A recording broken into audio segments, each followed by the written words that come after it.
Tonight, Republican lawmakers appear to be leaning towards supporting so-called red flag laws that would help authorities take guns away from people who are believed to be an imminent threat. The Dayton shooter's ex-girlfriend tonight speaking out on the signals that he gave to her and others. The yellow flags. The first one was our very first date when he showed me the shooting of the synagogue, which was in the news. On the outside looking in, it would normally look like red flags, but given the fact that he was a psychology student and he always talked about it from a psychological standpoint, it was like weird because I'm not into that, but it wasn't that scary or creepy. So let's bring in the Washington Times online opinion editor, Cheryl Chumley, and journalist Andy No. Welcome to you both. Thank you. My pleasure. So listen, let's talk about these red flag laws because a number of states, I think 17 now have them, and they give some access for people to be able to go before a judge or law enforcement and make an argument that someone's guns need to be taken. There are big concerns about due process. I asked GOP Senator Lindsey Graham about that yesterday because he's being supportive of some of these measures. Here's what he said as to the due process concerns. There has to be an imminent threat of harm to oneself or to others. It can only be the police, can go to a judge. The gun owner can come in and defend themselves, and the government has to prove by clear and convincing evidence that the person is disturbed. And if that test is met, they can seize the guns and get the person the help they need. Cheryl, does that sound reasonable to you? You know, Shannon, on surface, it does sound reasonable, but I have several problems with these red flag laws. And first and foremost, I think they're constitutionally shaky. It kind of reminds me of what Barack Obama did toward the end of his administration with trying to use mental fitness of Social Security recipients to restrict their access to guns. And it makes me wonder, why are conservatives seeming to go down this same path that Obama did? Another issue I have with it is that who decides who's mentally fit enough to own a weapon or purchase a weapon? The government, a government committee? If psychiatrists are in charge, you have to remember these are the same psychiatrists who have been claiming Trump from long distance is mentally unfit to be president. So I have serious concerns about the government or the people who would be in charge of making these decisions. Yeah, and you heard from the shooter in Dayton, his ex-girlfriend at the beginning of this segment. Another former classmate of his was quoted in the Wall Street Journal. The headline of the piece is "Portrait of a Dayton Shooter: Uncontrollable Urges and Violent Talk Couched as Jokes." This former classmate says everyone kind of kept an eye on him but didn't do anything. You know, Andy, looking at some of the more of the reporting that we have, there were a lot of red flags with this guy.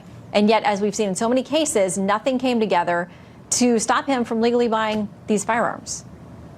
Yeah, so the FBI earlier today had announced that they're going to do an investigation into the violent ideologies that this suspect explored before carrying out his attack. He did not leave behind a manifesto like the El Paso shooter did, but if you look on or what was up of his social media history, which was extensive, he expressed a lot of support for Antifa causes, individuals, and accounts.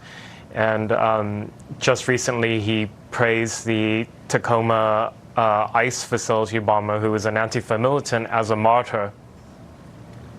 Yeah, and with that in his background, I mean, Cheryl, would those things, though, have been enough under some of these red flag laws to move the needle at all as far as going to a judge or making an argument? I mean, it seems impossible to track everybody's social media. There are millions and millions of users out there posting, you know, dozens of times in a single day sometimes. And you point to a great problem. I mean, who knows? It's easy to look back now that the incidents have happened, that the devastations have occurred, and say, well, these red flag laws certainly could have saved these innocent lives that were lost. But we don't know that. And the thing is, in this country, and we need to come at all Second Amendment discussions from this premise. In this country, as American citizens, our rights to self-defense come from God, not government. So when the government comes along with plans and proposals and policy suggestions and so forth to restrict our access to those weapons, we need to make sure that there is just cause to do so, that the ends will indeed justify the means. Well, and the New York Post today talked about a lot of things they found in his past. They say he retweeted posts against ICE agents, calling them monsters, denouncing the police, supporting Antifa. I mean, Andy, is that stuff enough? Because there are plenty of people who traffic in that kind of language on all sides of these issues. Well, after these attacks, there's frequently a convenient excuse to blame mental illness. I think it's important to, in these discussions, to look at the ideologies of these individuals. Everybody's hyper-focused on, rightfully so, on the ideology of the El Paso shooter, on his far-right extremism. Right now, nobody's having discussion about the ideology that was laid out very clearly in the footprint on the social media of the shooter. I mean, the fact that he adopted the violent rhetoric of Antifa over a period of months now, referred to somebody who attacked our government facility as a martyr. Yeah. These are certainly red flags, and I support the resolutions that have been put forth by Senator Ted Cruz and Bill Cassidy in declaring Antifa as a domestic terrorist movement. Yeah, and I think if we want to stop these shooters in the future, we do have to look for common threads in their past, regardless of where we think they're coming from.